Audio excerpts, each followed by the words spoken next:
기자 수첩 뭐 가지고 오셨어요? 박근혜 대통령이 중국 방문 중에 파주 적군 묘지에 묻혀 있는 중국군 유해를 송환하겠다 이렇게 밝혔습니다. 예. 이에 이제 중국 류엔동 국무부총리가 비가 결국 땅으로 떨어지는 것처럼 멀리 가더라도 반드시 조국으로 돌아와야 한다라는 멋진 중국 속담을 인용하면서 예. 고맙습니다라는 뜻을 이제 밝힌 거죠. 이렇게 되면 6.25 전쟁 때 전사한 중국군 유해가 곧 중국으로 송환이 되는 건 거죠. 뭐 신문들과 방송들은 다 그렇게 쓰고 있습니다만 저는 꼭 그렇게 보지만은 않습니다. 그런가요? 전쟁에서 전사한 적군 유해는 통상 군사정전위원회를 거쳐서 송환을 결정하게 됩니다. 군사정전위원회, 6.25 전쟁의 군사정전위원회는 우리가 들어가서 앉는 게 아니고 유엔과 북한군이 이제 마주 앉게 되는 거죠. 중공군 유해는 지금까지 군사정전위원회를 통해서 북한으로 인도됐어요. 그래서 1997년 이후에는 북한이 인수를 거부하고 있기 때문에 이럴 경우 우리는 북한과 유엔군이 만나서 뭔가를 협의를 해야 되는데 북한이 이런 걸 다 거부한다면 유엔군에게 양해를 구해서 우리가 중국하고 직접 협상을 벌이겠다고 동의를 받은 다음에 이제 시작을 해야 됩니다. 물론 전제가 있습니다.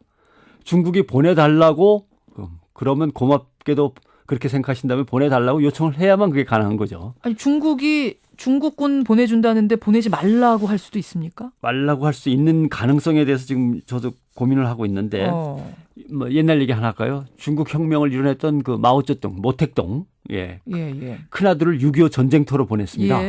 그래서 어떻게 내 아들을 빼놓고 남의 자식만 전쟁터로 보낼 수 있냐. 내 아들이 솔선수범해서 가야 된다.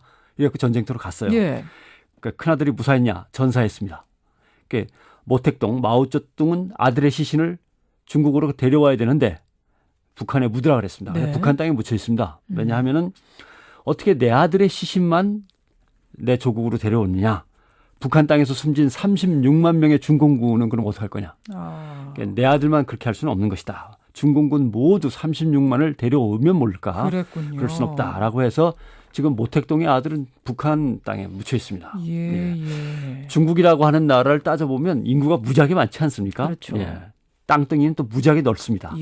여기저기서 전쟁하면서 무지하게 많이 죽었는데 그걸 다 고향 땅으로 옮기기는 쉬운 일이 아닙니다. 그래서 예전에도 전쟁 때 숨진 전사자의 유해를 그 현장에다 묻는 것이 통상의 관례였습니다. 그런 경우가 많았죠. 그런데 이제 우리가 유해를 보내면 그 가족을 찾아줄 확률은 뭐 거의 없는 거죠.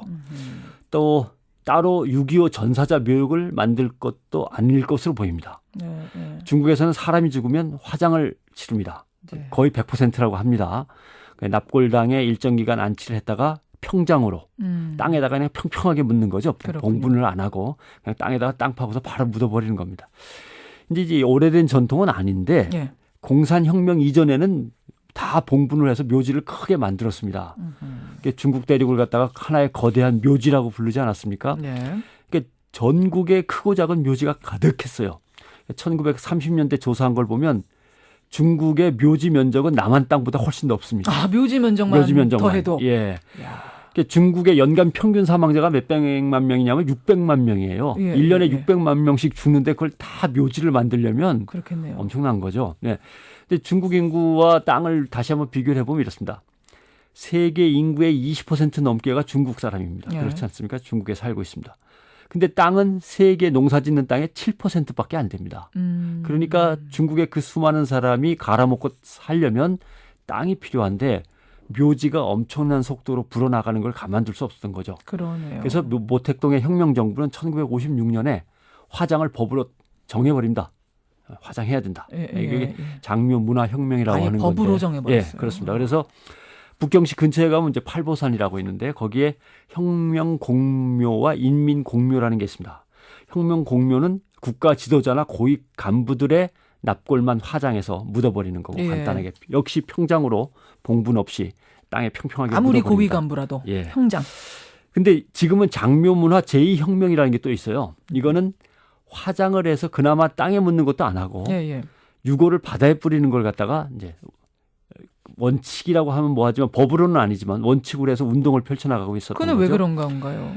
그 사람들의 유골을 땅에 묻는 그 땅마저도 이제 아끼려고 하는 거죠. 총리 중에 주은내 총리 기억나시죠? 조우언라이라고 하는 중국식 이름으로 숨지면서 내 유해는 조국의 산하에 뿌려달라고 유언을 했어요.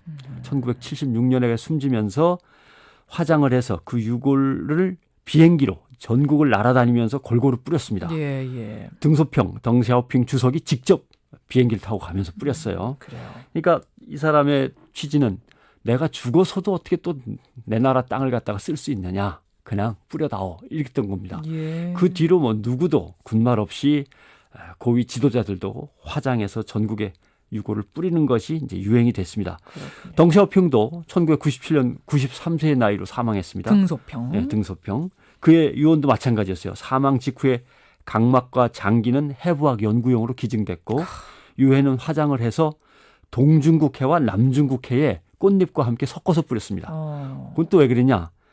나는 꼭 중국과 대만이 통일되는 걸 보고 싶다라고 평화통일 해서 보고 싶다. 동중국해에 뿌렸고 그래요. 홍콩이 빨리 중국으로 반환되는 것도 꼭 보고 싶은데 못 보고 죽는다 해서 결국 동중국해, 남중국해에 뿌리게 된 거죠. 예. 주은래 전 국무원 총리 당연히 그랬고요. 호요방 공산당 총서기도 역시 화장된 유골이 자기가 개혁했던 땅에 묻히고 싶다 그랬고 장서성 개혁 땅에 개혁 개척지에 뿌려졌죠.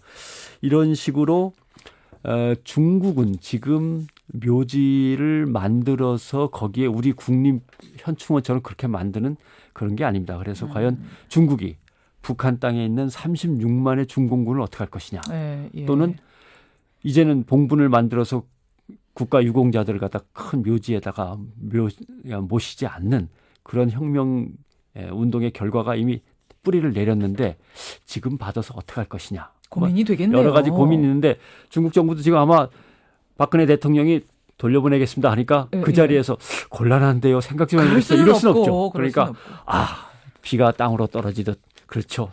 죽은 사람들도 고향에 돌아와야 되겠죠. 라고 대답을 했는데 그다음은 또 어떤 고민을 할지 잘 모르겠습니다. 전사자 유해를 기필코 돌려받는 걸로 유명한 나라가 미국이잖아요. 그렇죠. 어디든지 찾아가서 끝까지 돌려받는. 거기는 어떤가요? 거기는 이제 Leave No Man Behind라 그러죠. 단 한 명의 병사도 적진에 내버려 두지 않는다. 슬로건이죠. 이게 슬로건입니다.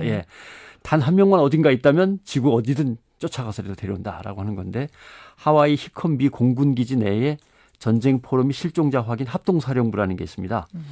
여기서 이제 미군 유해 업무를 담당하죠.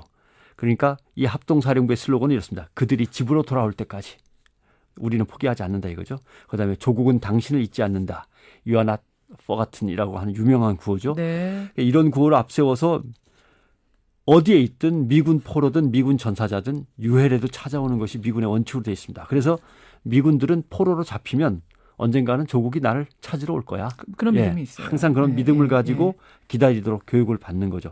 이들을 찾으러 가기 위한 특수부대도 계속해서 양성을 하고 있고요. 그래서 세계 최대 규모의 유해 감식 연구센터까지 갖고 있는 게 미국입니다. 우리도 이 미국의 이 스타일을 본받아서 지금 작업을 갖다 늘 해오고 있었던 거죠. 네. 중국군의 유해는 과연 돌아갈까 생각하지 못했던 부분을 오늘 짚어주셨어요. 변상욱대 기자 수고하셨고요. 지금 청취자 문자 중에 아까 민주당 장병환 정책위 의장이 인사가 없이 광고로 넘어갔는데 어떻게 됐냐 질문이 왔는데요.